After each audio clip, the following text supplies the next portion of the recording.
So welcome everyone to this webinar based on mastering skills-based hiring. We are delighted to have so much interest from employers in Ireland about this topic, and we've got a fantastic panel for you today.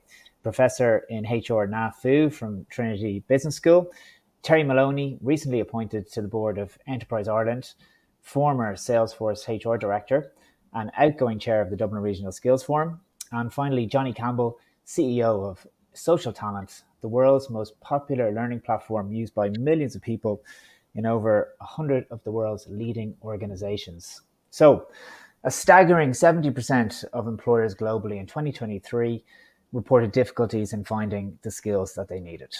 And we are seeing a lot of benefits of adopting a skills-based approach. According to LinkedIn, adopting a skills-based approach can increase the size of your talent pipeline by up to 10x and have a very positive impact on diversity and inclusion. So we'd like to leave you with 3 key takeaways from today's session. Number 1, understanding what is skills-based hiring. Number 2, how to go about implementing it in your organization. And lastly, what obstacles you might face when implementing this approach, and really kind of how to overcome these. And then finally, we're going to leave some time, about 5 minutes, for Q&A at the end. So can I go to you first now, just to talk a bit about what is skills-based hiring? Thank you. Hello, everybody. Very glad to be here. So in terms of what is a skill-based hiring, I think from the name you can see that is, compared to the traditional hiring practices, where we look at future people's CV based on their qualifications, education, and previous experience. Now the shift from the traditional hiring practices into this skill-based hiring is actually put people's human beings' skills in the center. They could be the skills required by the job in terms of technical skills. It could be the human skills, communication, presentation, storytelling, teamwork. It also could be the potential of the person has in the future, fit to the job, fit to the organization. So that's really shift the way that we, assess candidates in terms of, education experience based to move towards skill based. So that's a brief overview of that concept. Brilliant. And Terry, your take on skills-based hiring, and kind of if you can talk to us a bit about maybe your experience in this area, and when you found it useful. Sure. So I'm a fan of skills-based hiring, really because I think it opens up the talent pool in a way that, I think companies really need to think about today. The war for talent has been ongoing. The war for talent has existed for as long as I've been in HR, and that's quite a while. So I think it's not a new thing, but I think we have to be creative in how we look for talent. And there's many different things that we can do. But I do think the skills approach is different and worthwhile in that it takes a much more practical approach to people and what they can do in the organization, rather than necessarily a fact that they've spent 4 years in college doing a business degree or whatever. I'm a fan of college degrees. I think they're wonderful opportunities for people to learn and grow. And it, for me, it demonstrates that people have the ability to learn and the agility to take that learning into new environments. But really, the skills for me are what make a difference to candidates. I have one example that I'll share with the audience today, and that was when I was with Salesforce. We looked at 2 things. We looked at removing the qualifications requirement for certain roles because we wanted to increase our diverse talent, and we were already getting people with various qualifications. So it wasn't like we had a particular qualification that we looked for. We simply looked for a degree. And I think you can assess learning agility in different ways. And we decided we could. But the other thing we did was we looked at skills rather than competencies. and qualifications. So looking at the skills, we were able to encourage candidates to really talk about their whole life experience rather than just their work experience and what they've done in life. Things like people who had traveled, for example, if they'd planned the travel themselves, if they'd, arranged everything, if they'd gotten to a destination and there were challenges there, how they dealt with them. All of those stories and example demonstrate skills that people can then use in the workforce. I think the challenge really, though, for the employer is recognizing what skills are needed for particular roles. And that piece of work does need to be done in advance, understanding the skill set of particular roles. And, we can talk a little bit about that more, Yeah. Barry. Yeah. But that's certainly something I think that's a challenge as we Certainly. move in. Yeah, Yeah. and that is a really big piece of work, and it is interesting. It's an interesting one to come on to. But I think what we're Mm. saying is that really, when it comes to skills and a skills approach, it doesn't matter, what college you went to, what degree you got, what company you might have worked for, what job title you had. It's really all about what skills do you have the skill set to do this job or not. And Yes, Johnny, exactly. you mentioned something really interesting earlier on, and that was that maybe this approach isn't fit for all purpose. And could you talk to us a bit about that? Yeah, Barry. So you opened with a quote from LinkedIn, which is very accurate, that you can massively increase your talent pools by having a skills based approach. You can massively increase your talent pools by saying anyone in the world could apply to this job. Like, it does work. It'll increase your talent pools. It'll also increase the diversity of the individuals applying. It isn't necessarily the right thing to do. It isn't going to fix the problem you have necessarily, and it isn't necessarily the smart idea or the best use of your time. I am, I think, like all of us, a big advocate for this. I think it's a much fairer way to hire. That doesn't mean it's going to be adapted by enterprises. It's easy to adapt, or it's right to adapt in all circumstances. And if I give you maybe going back to Na's definition that we opened with around what this is, it's part of a wider kind of movement to a skills-based approach to talent. And that skills-based approach to talent, if you push it to the nth degree, you may have heard a quote that says, skills are replacing the job as the unit of currency in an organization, which is kind of what a lot of the rhetoric from the consultancy companies and the vendors talk about when it comes to this. And I just don't really buy that. I think there's an element of emperor's new clothes when it comes to the wider skills in talent role, because the job has a value. And there are, of course, qualifications required for certain jobs. And we got to remember that qualifications and experience act as a proxy for assessment for certain things. We rely on educational institutes to educate to a certain level, that if somebody completes that degree or qualification, we can accept that they have a certain level of skill or competency in something. And that's very practical when you're dealing with hiring on scale or volume, or can be. I think the nuance here is that a lot of the benefits from skills-based hiring are really all around removing educational requirements when they're not required, which I think, we'd all agree there's a lot of roles that they're asked for. Like in the US alone, I believe something like 60% of all jobs advertised require a third level, a kind of 4-year degree or more, and only 25% or 30% of the population have that. So obviously there's a disparity there in the US between the qualifications and the requirements, and you don't need that. Also, working in a certain type of company doesn't mean that you're the only type of person who can work for us. We use these proxies, education, qualifications, and your experience to hire in a lazy manner is one way of seeing it. But also, you could say it's a smart, quick way of hiring.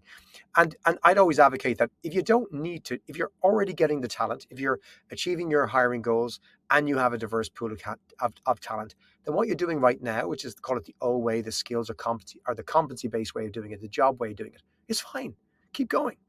It's when you do not have a talent pool, and or when you do not have diversity in your talent pool, then I think you have to consider other ways of doing it. And I think this could be a very strong candidate for helping you to get to your goals. But let's be clear, it's bloody hard. It is not easy to just switch over. And I think it's important for us to discuss that, to get into how much work needs to be done across the organization to really move to this. So therefore, you just got to be considerate as to when it's the right tool and when it's not the right tool. I'd challenge on a couple of things there, Johnny.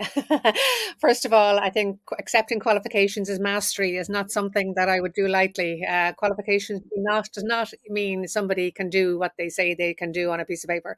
And I do think you need to kind of take qualifications, really as an indicator that somebody has, survived years in college. and has learned some things, but I'd be cautious about simply accepting somebody can do the job based on a qualification. The other thing I think just we do need to be cautious of, that organizations don't really stand still. So I think bringing people in, based on a set of competencies that were developed even 5 years ago, I think, really needs to be challenged, because organizations don't stand still. People need to be able to learn new things, change with the job, and develop skills on the job, which, is part of obviously another skills-based development conversation. But assessing for that at the beginning, that people have that learning agility and have that ability to acquire new skills, is something actually I think that can be very worthwhile.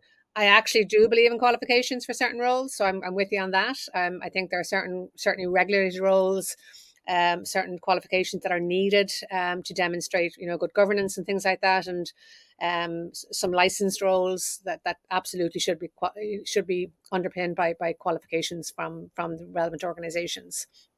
But I think organizations don't stand still, so we have to find a way, I think, to blend it almost. And I think that's what you were getting to, is blending sort of skills into a broader process where it's appropriate. So I think we're, even though a little bit provocative, I think we're pretty much on the final point. And can I come to you now, just on the formal qualification side, because obviously it's very interesting having you in this discussion now. Being a professor in Trinity College, arguably the best known university in the country, and I'm not biased now, being a former alumni, but what's your thoughts on the role of formal qualifications, in the workplace, and how do you see that evolving and marrying with this kind of skills-based approach? That's a really good question. Thank you for the very positive comments about Trinity. So I'm very glad and privileged to work in this wonderful institution where we provide a formal qualification. We also, on the trend, we actually provide macro credentials to meet the market, demands from the industries. I'll give you one example is that for climate change, sustainability. So currently, because get approval for much needed domain knowledge, like say, CSR officer, something like that. So currently, in any institution, not only in Trinity, that you have to, get a proposal and approved by the board. So it's going to take a lot of time. And also, given the globalization, if you want to have a master at European level, let's say students have access to different countries, even that will take a lot of time in terms of being approved, being running, and then producing the talent for market. So you can see that actually sometimes the formal structure, formal education can delay the process of the talent supply. So in terms of that, I think formal qualification definitely can ensure the credibility and the quality of the skills. However, I think it's really, we have a lot of work to do to make sure that we can meet the demands in a much timely way, to make sure that, formal qualification is not a blocker, it's not a barrier, but just to provide much needed talent to the industry. Yeah. But one thing that formal qualification does have, and I'd be interested to get all your viewpoints on this, is that, it is verifiable. And skills are largely well, obviously we have tools to test them, but they're not necessarily as verifiable as a formal qualification is. So I can say I have a skill in content creation if I'm applying for a job as a digital marketing manager, as much as the next candidate can. So what role does verification have in kind of a skills-based approach, and how can employers go about verifying skills? What's the best way? I'll go to you. I'm just I'm sure Terry and Johnny have very good experience examples. So we are currently working on a EU project called Leading European Digital Skills, which we focus on the advanced digital skills. So we conduct with other 8 European partners, look at the demands for ADS. advanced digital skills, we also mapped the supply within Europe. Actually, we found a huge gap, where we need 20 million new ICT specialists by 2030, which we call the 20 by 30. So in terms of that, of course, if you want to look at AI, quantum business, quantum, and then you look at IoT, all those advanced digital skills, because we have a computing science in a department or education long enough in the universities. But what is, once people graduate from the programs, and then they do show the advanced digital skills. But currently, I want to emphasize, it's not really linear saying you attend college and then you have qualifications and then you have the skills. The industry are changing, the landscape is changing. The things that you learned from the college, particular advanced digital skills, you probably need to reskilled, upskilled once you come into the industries, employers. So I'm saying that you have a formal qualifications can ensure you have a long, spend a lot of time to study a subject in depth. But for the future, I think, as we mentioned, the technical skills, human skills, and also potential, they're openness to learn. So I think that's what we want to bring back to the equation about the recruitment, the hiring. So not saying that we should drop what we are doing, remove what we've been doing, that by future candidates with the qualification. What I'm saying that, like Johnny said, it depends. It's not really completely, kind of removing something. For me, is basically to provide more access for the companies to large talent pool. But on the other hand, we also provide access to candidates who has been on a different learning journey, and then they could have access to the jobs as well.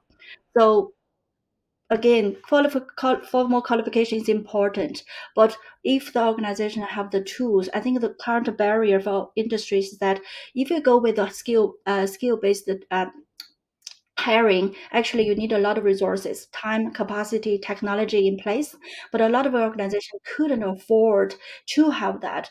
And then imagine that how many HRs, recruiters in one organization. So it's probably one organization with thousands of employees recruit hundreds of people a year, but they have a relatively small HR team, so they couldn't afford to do that. It doesn't mean that they shouldn't do that. So I think that's a really lively debate about how we can do it better with that capacity. Yeah, and I'd like to come to that before we finish up, because I think it's a really interesting point around how can SMEs, with limited resources, implement this approach if it's even possible. But just before we do, I'd like to just for Johnny or Terry to come in just on the verification point around skills and what's the best way for employers to go about that. Well, I'll give you my view as a training provider, Yeah. right? I think we've established how to do this. We have behavioral interviewing that can test, have you done this in the past, and can give you a fairly good idea of someone's past experience. Applying a skill, for example, I think you can do situational interview questions, which can set up, can you demonstrate it to me? And it's even easier with AI, for example, to come up with those scenarios and tests. The testing software is easier for hard skills, right? Don't get me wrong, to test them than it is for soft skills. Soft skills are the ones that most people find most difficult. So I think it's very doable, and you don't need a massive budget. Again, even if you look at some of the hard skilling, solutions that you would have to pay lots of money for, you can go to ChatGPT and you can build a pretty decent test for any hard skill, and it will come back with a test or a scenario. And with a bit of effort and work, you can, at any size of company or hiring a team, you can do that. We've been lazy in how we've hired, traditionally. Again, I mentioned these proxies that we use, and I'd agree with you, Terry, that a lot of the proxies are kind of useless. And I think now you're saying the same things in times that, having a degree or qualification something does not necessarily mean you can do the thing. It depends is the complex answer, right?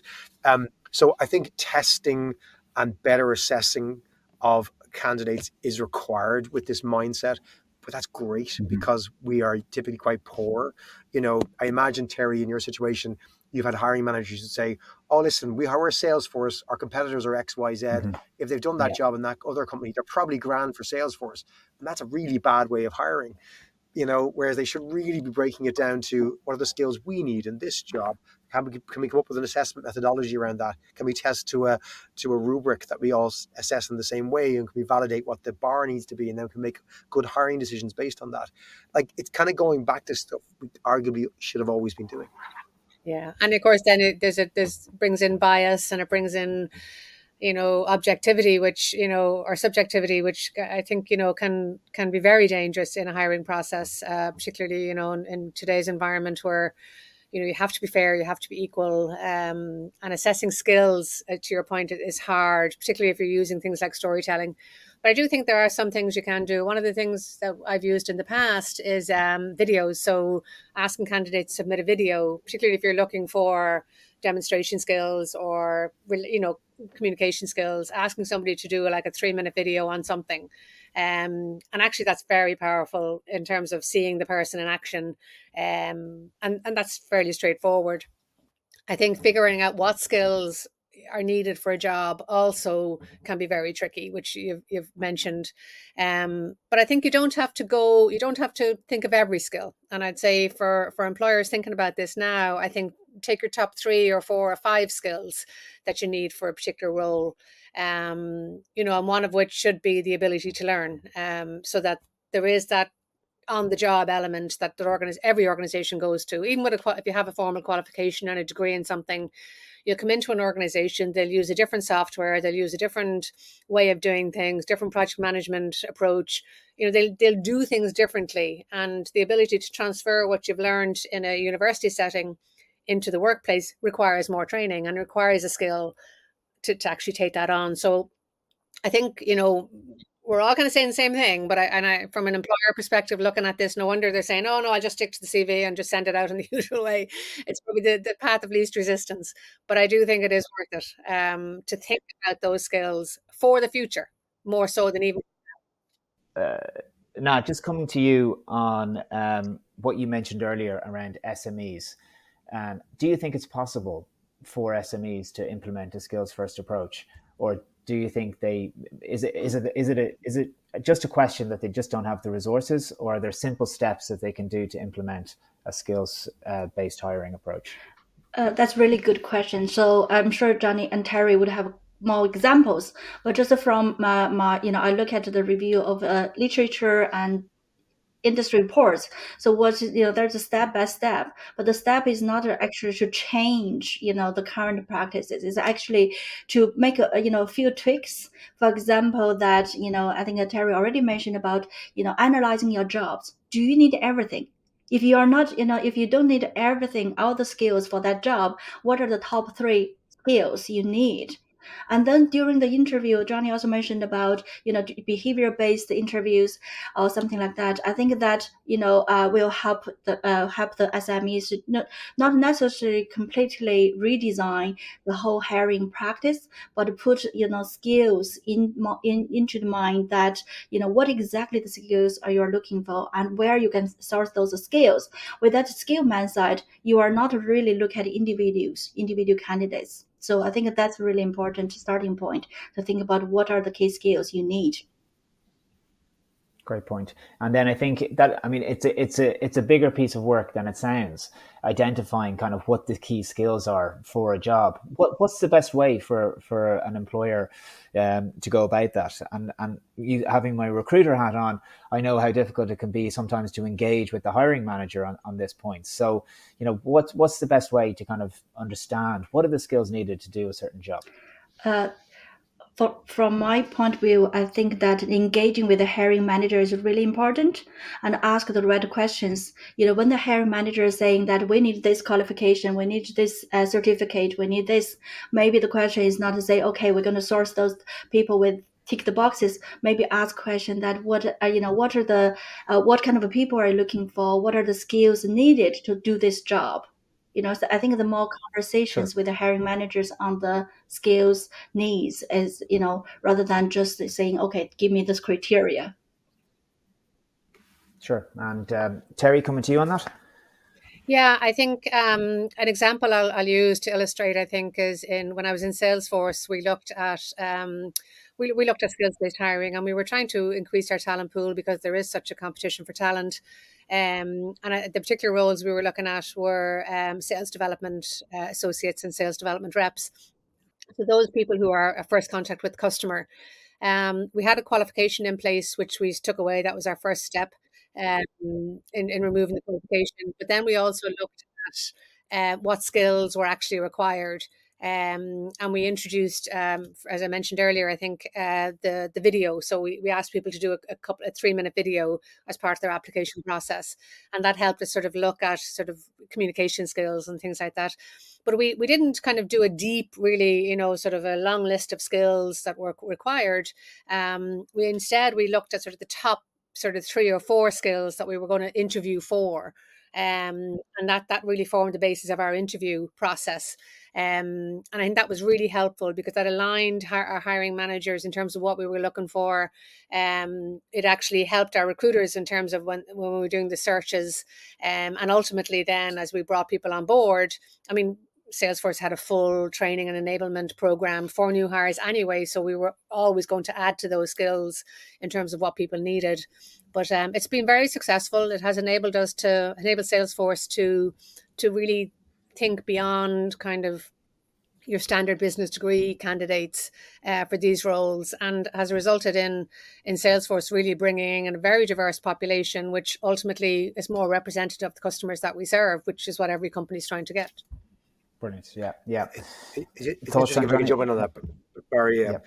Please. In recruiting, the recruiting industry in 2020, 2021, we did the same thing, as we came out of the pandemic and there was a shortage of recruiters, and the industry hired a lot of people who'd never worked in recruitment before and ended up being very successful. And we diversified the kind of profile of recruiters in most organizations for a year or two before they all lost their jobs in the tech companies. But I think to me that the bigger thing about all of this, what we've talked about up to now is the complexity of this, the fact that, it depends, we've said that a few times in different areas.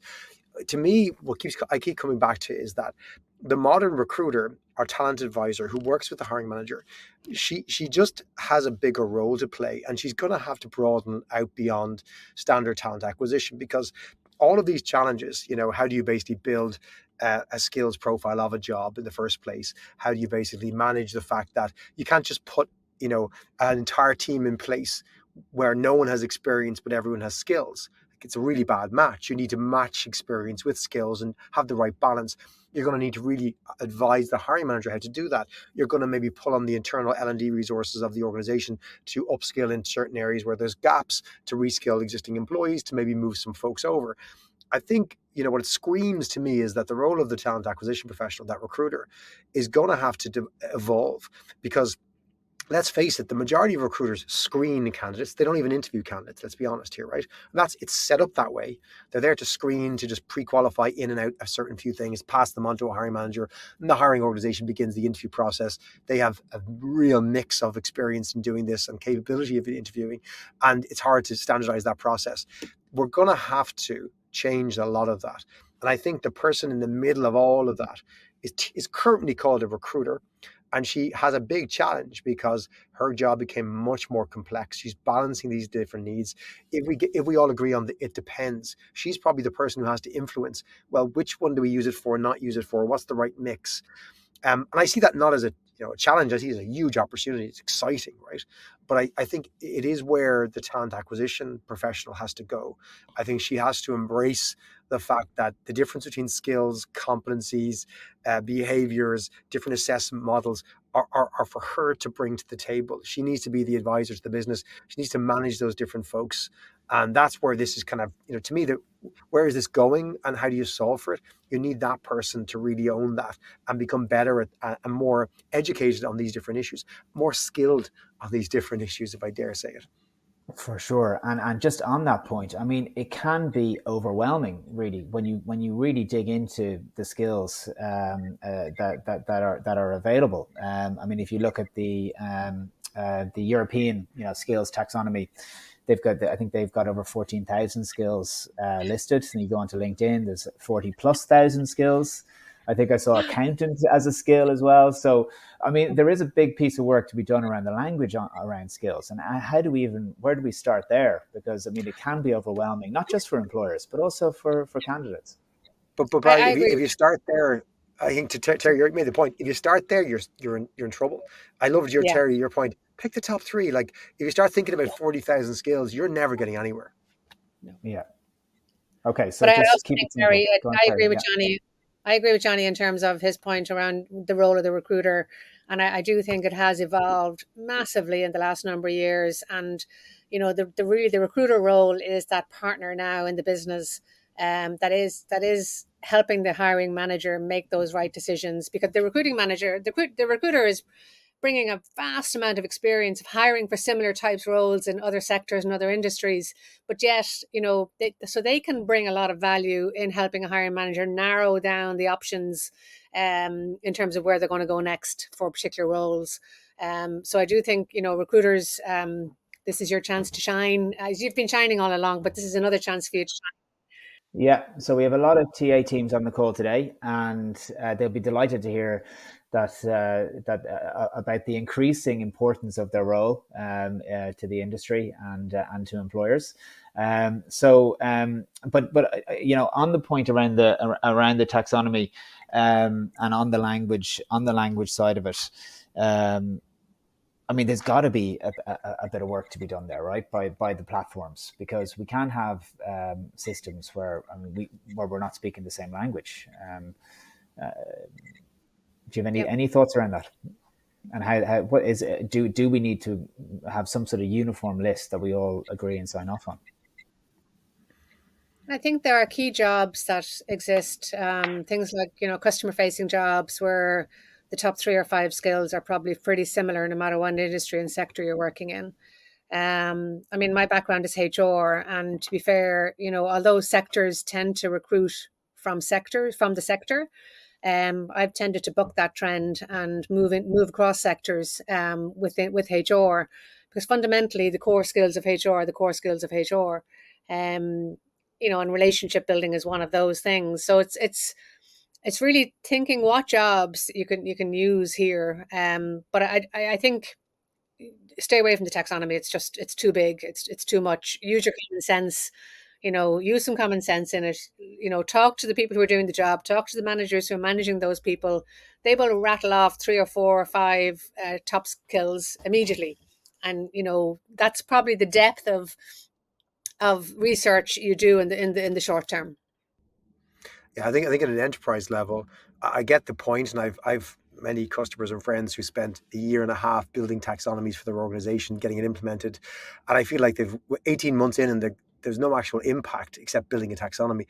And at the end of the day, you don't want the government doing this, right? Because there's been a call for governments or the EU to establish this taxonomy. And as Na pointed out earlier on, like the third level sector, for example, takes a long time to process stuff. Can you imagine how long it takes to agree on a skill definition in the EU? And then the new skill comes along and we got to wait for the EU to approve it again? Oh, but I think within an enterprise, right? Let's be use the word practical, Terry, and I loved it. If we have a sales organization, and let's focus on the top 3 or 4 or 5 skills the sales organization hire for, which it's probably across 20,000 people. There's probably 5 skills that are most important. That organization can identify and align on those 5 things. That's reasonably easy. The candidates or the job seekers don't really need to align, because we have good assessment processes. It doesn't matter if 2 companies call it something different. The assessment for the thing will be the same, because the language doesn't matter. The assessment is proving you can do the thing. As long as you can show someone you can do the thing, or you have evidence you've done in the past, which is back to a good assessment process, I think you'll get there. So I think you're right. People kind of focus on the wrong things. And you know why they focus on the wrong things? Because people sell software for those things, and they want to try and make more money and make you fear that you need these things in the first place, which you just don't. Okay. Well, we're telling the SME community that you don't. Just use your common sense. Think about the top 5 skills that you probably know what they are, and talk to your recruiter and hire for that. Okay. Listen, thanks Terry and Johnny and Na. My background has just dropped off there, so I think that's sign that we need to probably wrap things up. Now there's some questions coming in. We mightn't get to all of them, but for anyone that adds a question to the chat or to the Q&A, we will come back to it. We'll come back to you individually. But here's a first one from Sarah. just around kind of assessment tools you'd recommend. I might come to you on this one, Johnny, that are good for skills-based hiring. I think for hard skills, particularly IT skills, there's a bunch of different software like HackerRank and others that are there for those particular skills. But for everything else, I'd strongly recommend using ChatGPT or Gemini and asking it to build an assessment for skill X. So I use this time and time again and recommend it to others, and it's quite good. Whether it's building a case study, a scenario, a role play, or evaluating stuff for you, it's really good. Just don't forget that now in this modern age, the candidate, no matter what your process, also has access to these things to then complete the assessment using these same tools. So, and is that a bad thing in the first place? If they could do that in the workplace, doing the job and use the tools and get the job done, do you really care? Big topic. Yeah, no, great answer. And Terry, just coming to you on kind of the metrics that we might be able to share with stakeholders, kind of outside of job placement, to maybe encourage buy-in to this new approach. I think diverse talent pools, both, and I say diverse in the big diverse, not the little diverse, which is gender. So big diverse word, talent pools. So looking at where you're finding your candidates, what their demographics are, what their profiles are, I think you can actually show real impact in the organization. And then over time, as those people are successful and progress in the organization, you can measure that and you can show the effectiveness of hiring that way. So through retention, through performance data, and other metrics that the organization uses. So I think there's ways to demonstrate that this is effective. But also ways to learn where you haven't got it right. So if you've hired a particular skill area and those candidates haven't been successful or need extra input for whatever, you can adjust. And that's the beauty of skills, is that you can actually adjust as you go. You're not fixed into the job description for the rest of your life or for the next 5 years. So I think your normal metrics. Good answer. And just finally, Johnny, how can AI help with defining skills, and any tool recommendations to help with this strategy? Yeah, there's tons. There's a tool, and now the names escape me. Actually, an Irish woman that was funded by Salesforce to bring it full circle last year. She's based out in Australia, former recruiter, and she built a skills product that layers onto some of the big enterprise ERP tools and HCMs like Workday and others, that does this automatically and populates the data. So there's an increasing amount of such tools that are out there in the market at the moment. I think it's Rejigged, I think is Siobhan's tool, and there's tools like that are getting a lot of traction, and they're solving that problem if you really want to do it on an enterprise scale. And it's mapping your organization, mapping their online profiles, using inference to try and build out those skilled maps and then put that together. And the use case really for that, because it's important to always come back to the why, is largely around internal mobility and internal, gigs and opportunities and contracts and, stretch assignments and those kind of things, because you're trying to map for stuff, less so for whole moves, because you typically want a lot of the skills, and the skills typically come together in the unit of a job. So you'll most find them together in another job. But in a lot of cases, just to try and stretch your skills or get experience, it is important to have some sort of taxonomy. But there's a ton of tools. Rejigged, which, again, by an Irish founder, Salesforce funded, is one of the ones I'd recommend looking at. Brilliant. Okay, thanks a million. Well, look, on that note, we'll wrap up. And thanks so much again to our panel, Na, Terry, and Johnny. And thanks so much for tuning in. Certainly, it's a really interesting topic. We're seeing skills-based hiring have really positive impacts around, the size of the talent pipeline and the size of the talent pool available, positive impacts around diversity and retention. But as we've seen today, perhaps not suitable for every role or for every organization. So reach out if you have any further queries, and we look forward to seeing you at our next webinar. Thanks, everyone.